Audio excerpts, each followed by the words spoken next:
Now here I am thinking I just signed up for UPS and FedEx, only to figure out that we're talking about Death Stranding. Just look at the state of gaming. Like, what is going on? Now, all jokes aside, the only thing you're going to be doing is just, delivering cargo, navigating terrain, you feel me? A lot of different transversal tools as far as ladders, ropes, customizable trucks. Oh, my fault. We're not talking about UPS and FedEx. My fault. We're talking about Death Stranding 2, which, jokes set to the side for a second. This game is going to have a phenomenal release, especially coming off of the original Death Stranding, as that game sold over 10 million copies across the PS4, PS5, and PC by 2022, reaching 20 million players by April 2025. And if that wasn't enough for you, just know that the original Death Stranding ended up grossing $91.6 million.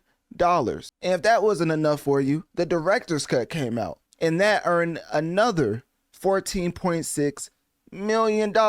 Safe to say, well, not even safe to say, objectively speaking, it was the best selling physical game in Japan, with a debut of 185,000 copies in its first week. Topping the charts in Taiwan, South Korea, Italy, France. Okay, y'all get the point, right? As far as the 93%, as far as positive reviews and a lot of hours being watched on Twitch, to the point where it was 22.2 million Twitch hours watched back in 2019, y'all could probably understand the huge anticipation built up for the game that's about to come out, which is Death Stranding 2. Safe to say, by the time this review comes out, this game would have already been played by the masses, to the point where everybody and their mama are going to be talking about this song. So usually I like to do sales review and roundups for games, but especially since I've never even covered Death Stranding. Like, let me see, Death Stranding. So the first Death Stranding came out July 14, 2022. I believe my podcast started in 2020, but I think it started like at the beginning of 2020. So Death Stranding was definitely not on my radar back then. But of course, now being more in tune with the industry and gaining more of a identity as far as Notorious Mass Effect, I kind of realized what type of products I want to get into, especially on the gaming and music side, to let people know what's notoriously affecting the masses, pun intended. So anyways, this game, Death Stranding 2, is developed by Kojima Productions. It's published by Sony Interactive Entertainment, and actually is a PS5 exclusive, with PC release likely in 2026. So sometimes as an Xbox gamer, you just look at your game log and you realize to yourself, Death Stranding 2 is not on it. You cannot go on your Xbox marketplace and type in Death Stranding 2, because guess what? It's going to look at you and say just look at the state of gaming. Like, what is going on? They're going to be thinking, what is going on that one of the most popular games in the world is completely inaccessible? Is that a word? Hold up, let's look it up right now. Inaccessible. I think I said that right. Hold up. We're looking at yeah, okay, I said that right. I'm keeping that in there too. It's inaccessible to Xbox players. So I'm not really trying to rub it in your faces, because I've always said the Game Pass is beyond phenomenal. I mean, you have Xbox, you have Expedition 33, you have South of Midnight, you have other games you can play.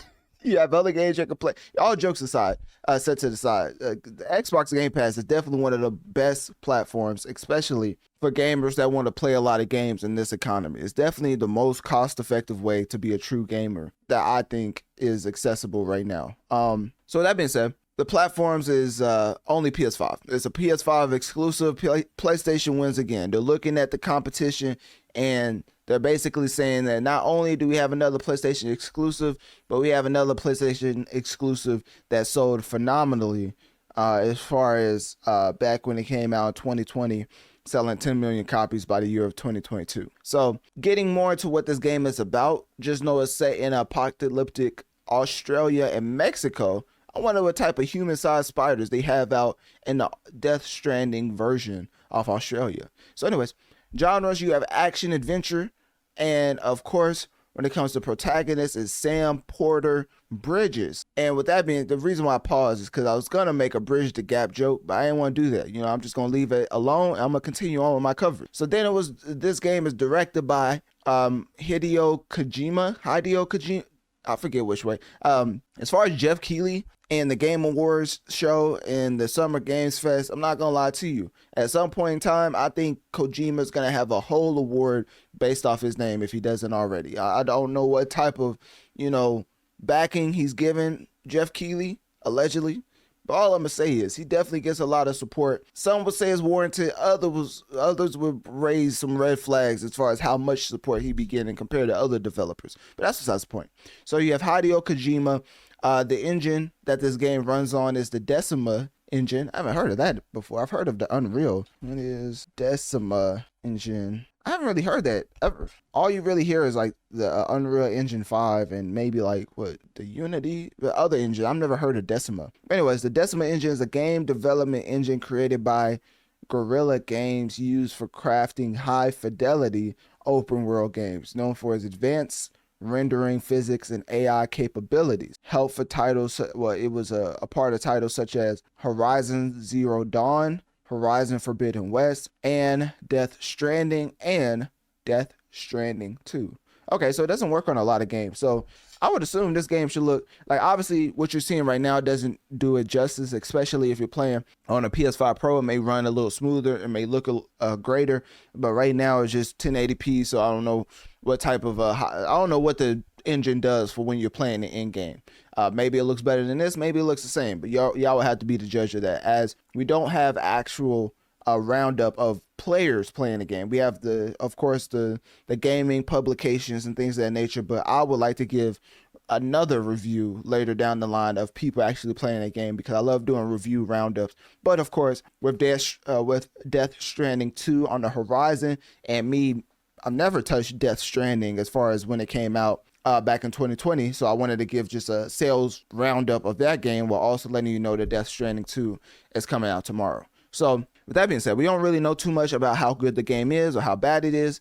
The publications, the conglomerates, have came out and gave it raving reviews to the point where safe to say Kojima has found himself another Game of the Year nomination. And I do not say that lightly, as this year has been jam-packed with great games.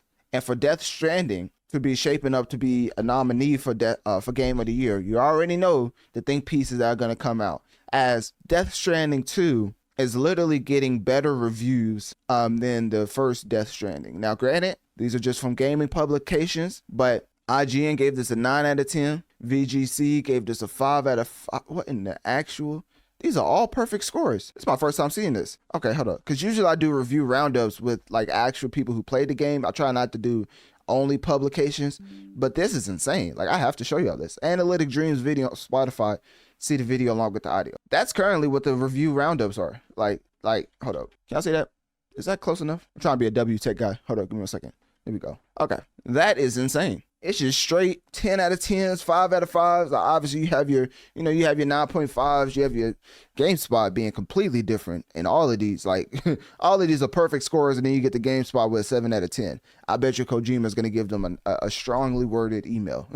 So that threw me all the way off. I did not know the scores were just, well, they're saying, well, not saying, it's just, I didn't know the scores were just so perfect. Like, what in the world? Like, usually it's 8, 9s, 10s. Like, usually it's in that range. Everybody is coming out and just going. I wonder what, I don't know, man. Kojima, like, I don't know. Maybe I need to start a marketing campaign for Kojima. I don't know what he's doing. Like, maybe the game's actually good. Let me not hate. But, seeing perfect scores across the board, hey, to each his own, man. Maybe people like UPS simulators more than me. But anyways, so to get more into the game, there's a asynchronous multiplayer, meaning players can build infrastructure such as bridges, monorails that persist in others' games. What? That's insane. There's holographic signs and resource sharing boost indirect player collaboration. Maybe it's like an Elden Ring type of format where if you never play Elden Ring, throughout the game, there's these little messages, right?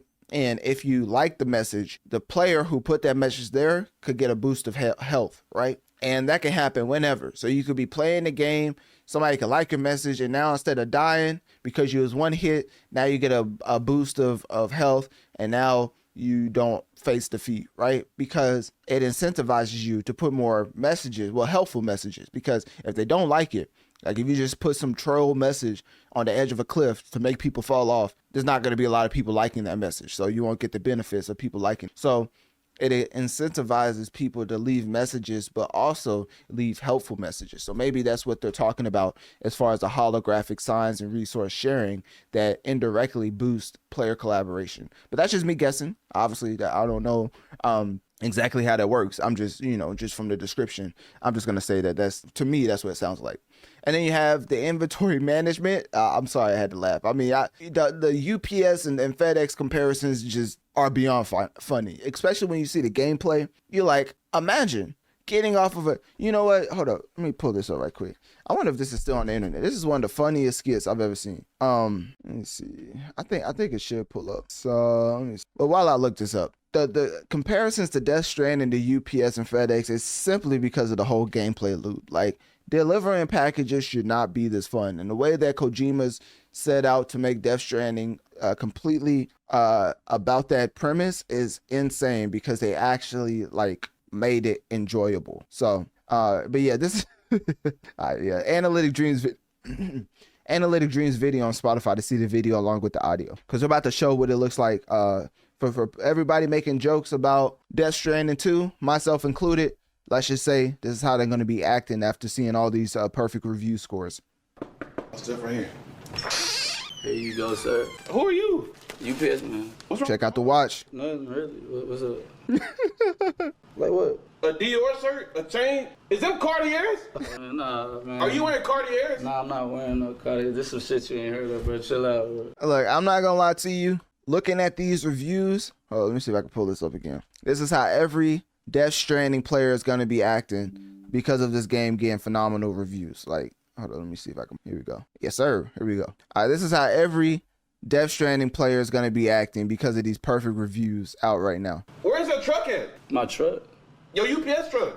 Oh, man, I let that little shit alone. I went and got me a Lambo real quick, fresh out the lot. I drove it straight over here. I almost forgot your boxes, for real. Silly me. Bro, how much is UPS paying y'all? You ain't heard the news? Tens across the board. What news? They just start paying UPS men a little bit over $1.50. You know? All right, y'all get the point, right? They about to start showing out because these reviews are beyond perfect. We don't know if it's going to stay like that, especially as far as the actual public being able to get their hands on the game. But as of right now, it's shaping up to showcase how Kojima is going to continue to get high praise throughout the gaming industry, as they're saying that Death Stranding 2, as far as huge conglomerates, are objectively getting better scores than the first Death Stranding. So with that being said, if you want to know the estimate runtime, because we have estimates, because, of course, IGN had the game entirely. So they basically said they are estimating 35 hours as far as the main story specifically. But of course, when it comes to side content, side missions, which you should be doing, I think, in an RPG, open world setting, if you do other side content, it's going to be 40 to 80 hours of content. So safe to say, you can get your bang for your buck if you explore throughout this game.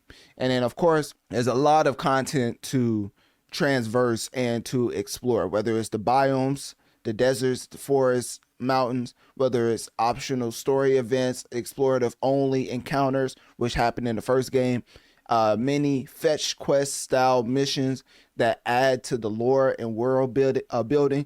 Y'all see the jacket, right? I don't have to tell y'all I'm a huge Mass Effect fan. Like, if y'all don't know by now that I'm a huge Mass Effect fan, they don't know what it is, I can't save you. But anyways, the reason why I say that is because exploring in an open world game will make you realize that Mass Effect 1 was leading up into Mass Effect 2 in a more obvious way than you would have initially understood, because all of these Cerberus projects behind the scenes was showcasing how Cerberus was such an evil corporation, so that Mass Effect 2, it made all the sense in the world that, yes, you came back from the dead, but people aren't as happy because you're working with Cerberus, as Mass Effect 1 set it up perfectly how evil Cerberus was behind the scenes. You go to a random camp. I'm not going to spoil too much. You go to a random camp, and let's just say some experiments was going on that wasn't humane. Let's just put it like that. And in Mass Effect 2, those side type of missions don't exist because now you're working for Cerberus and you're doing other things. It just wasn't a part of Mass Effect 2. But Mass Effect 1, you was doing a lot of side content, exploring, and you ran into stuff that really added on to the lore to why you understood why Mass Effect 2 was so hard hitting as far as Shepard working with Cerberus. So anyways, don't you love when you're talking about UPS simulator and you're able to correlate Mass Effect to it? So anyways, when it comes to the performance, right, the PS5 reportedly has near instant loading times with HDR support, 60 frames performance mode, default 30 frames per second. As far as people saying it causes headaches or whatever, so they would like prefer 60 frames per second. So if you prefer that, definitely put in performance mode.